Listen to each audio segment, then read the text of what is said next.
Hi everyone, I'm back to read chapter 4 called Into the Night, and this is from our book Meet Addy, an American Girl, book 1 from 1864.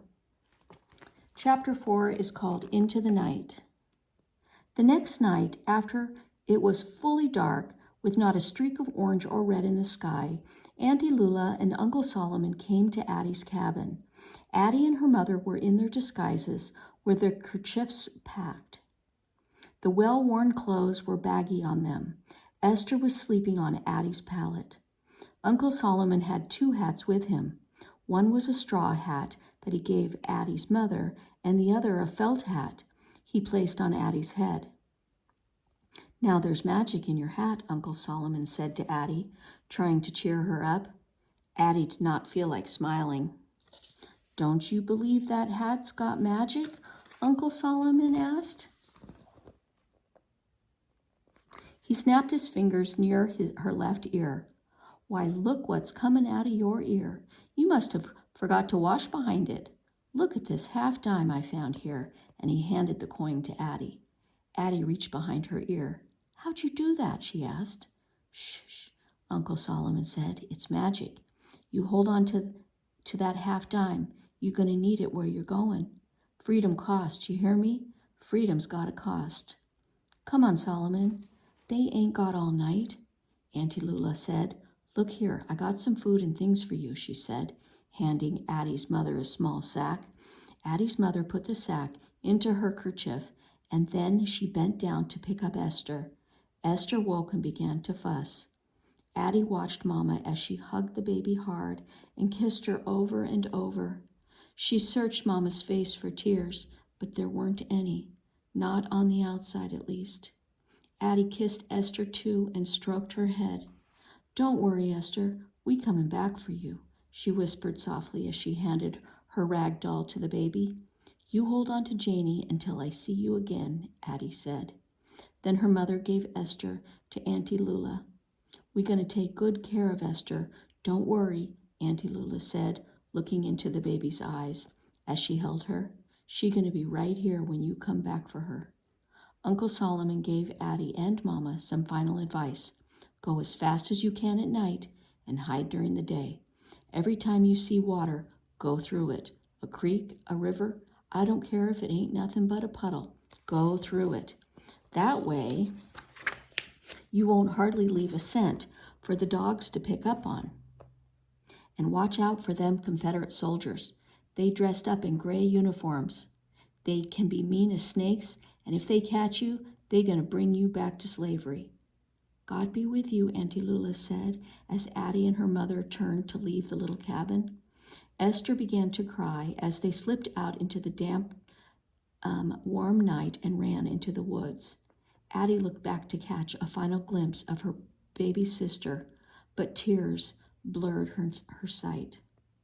The full moon shone in the eastern sky, looking like a half-dime shining in the bottom of a well.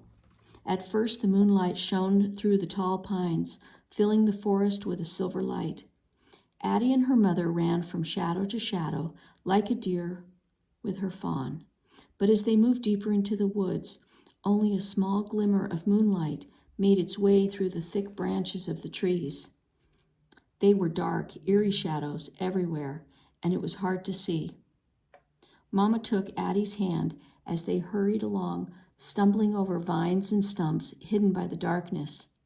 Addy expected to hear the comforting night sounds of the crickets, but she always heard like she always heard at the cabin, but the deeper they got into the woods, the stranger the sounds became. Owls screeched high in the pines, and the wind moaned like a wounded animal. Branches from saplings reached out for her, stinging her face as they slapped against her. A bat swooped down from the trees, its wings beating the air just above their heads. Suddenly, a dark form stirred in the bushes ahead, moving toward them. Addy screamed and froze, and Mama jerked to a stop and clamped her hand over Addy's mouth. "Hush up," her mother whispered sharply. "You can't haul her out." The bushes moved again, and Addy's heart beat very fast. Bump, bump, bump, bump. Bump, bump, bump, bump. Slowly, Mama took her hand away from Addy's mouth. It's only a possum or a skunk, she said calmly. Addy let out a sigh of relief. Mama, I ain't mean to holler, she whispered. We left Esther behind because her crying might give us away, but I hollered louder than Esther ever could. Addy remembered that her father had said about not always showing her feelings. She would have to learn to keep them inside sometimes. All through the night, Addy and Mama stumbled through the darkness. They waded through swampy places where their feet were sucked deep into oozing mud. They clawed through prickly vines. The thorns snatched at their clothes and dug into Addy's hands until they bled. Bare roots tore through the rough skin on the soles of Addy's feet, and once she stubbed her toe on a rock and fell down. But this time Addy did not cry out. All night long, she and Mama pushed on, and just when Addy thought she could not go another step, the sky began to lighten, and she could see Mama's face for the first time in hours. It was streaked with dirt. She touched her own face and felt dried blood on her cheek from a cut below her eye. We better stop soon, Mama, Addy said softly. It's getting light out, and somebody might see us. You're right, Mama said. We need to look for a hiding place. They went a little farther and found a small cave. They crawled inside and huddled together, waiting for sleep to come. And when they woke up hours later, it was hot. Mosquitoes buzzed around their heads, drawn to the stickiness of their sweaty skin. Addy slapped at them, but it was no use. You must be hungry, Mama said, reaching into her bundle. She handed Addy a piece of Auntie Lula's cornbread. It was hard and dry, but it tasted good to Addy. She washed it down with a drink of water from the gourd. And when she finished eating, Mama reached into the bundle again. I got something for you, she said. Addy watched eagerly as Mama opened her hand. In her palm was a small, shiny shell. I want you to have this, Mama said. It's something me and your papa been saving for you. This cowrie shell belonged to Papa's grandma. She was stole from Africa when she was no bigger than you. None of her family was on the ship with her when she came here from across the water. She wore this shell on a necklace. Your papa was going to give it to you when you was older, but I think you should have it now, Addy. Your great-grandma's name was Aduke, which that name got a meaning when she came, where she came from. It means much loved. I saved her name for you, Addy.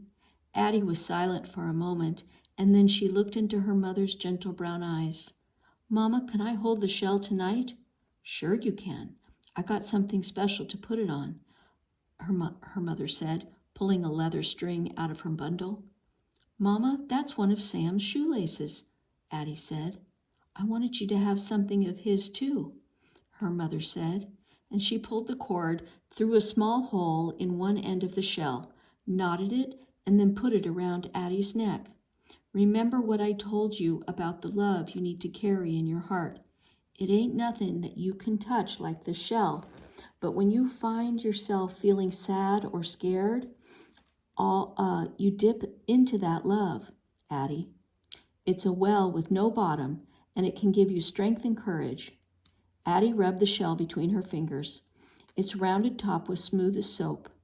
The flat underside was also smooth, except for the middle where the shell closed in on itself. There it felt like the teeth of a fine comb. My great-grandma must have been brave to come across the water all alone. I'm going to be brave just like she was, Addy said. She was brave, Addy, Mama answered, and you brave too. But there's one thing different about you and your great-grandma. Her journey ended in slavery. Yours, girl, is taking you to freedom. They sat in silence a long time, looking at the cowrie shell and thinking about someone they had never met. Then Addy spoke. Mama, do you think Esther gonna remember us? That ain't easy to say. Babies don't remember much, But I got a feeling Aunt Lula won't let her forget, Mama said. As Addy and Mama settled down into the cave to wait for sunrise, Addy pictured Esther back on the plantation. She would be asleep now, curled up with Janie. Maybe she would be thinking about Addy. When night finally came, Addy and Mama started out again. The moon lit their way until they reached the end of the woods, where they saw a flat darkness ahead of them. And then before they could see water, they heard the rushing sound of it. They had come to a wide river. This got to be the river near Gifford Plantation that Papa talked about, Addy whispered. We got to cross it, Mama said, her voice sounding scared. We better stuff our hats and things into our pockets. They stood on the bank of the river for a few moments, afraid to enter the foaming, angry water. Sam had taught Addy how to swim, but this water looked dangerous, and Mama didn't know how to swim at all. Holding tight to each other, they started into the water together. Addy picked her way along the squishy bottom, her feet slipping on the slimy rocks that were stuck in the mud. Once she tripped on a rock, losing her balance and pulling Mama with her. Addy felt her mother's grip tighten around her hand and realized again how frightened Mama was. Pulling themselves up, they slowly made their way to the center of the river. There the current started to pull at them. It lifted them off the bottom and dragged them sideways. As hard as they tried to walk against it, the water was stronger than they were, and they were pushed farther and farther away from shore. Addy could hear Mama sputter as water filled her mouth and nose. Mama, keep your head up, Addy yelled as loud as she dared. Just don't go under. Suddenly a huge swell of water rushed against them, pulling Mama's hand from Addy's, dragging her away. Addy turned just in time to see her mother disappear beneath the churning water. Addy wanted to scream, but she kept it inside. Instead, she drew in air, filling her lungs, and dove under the water.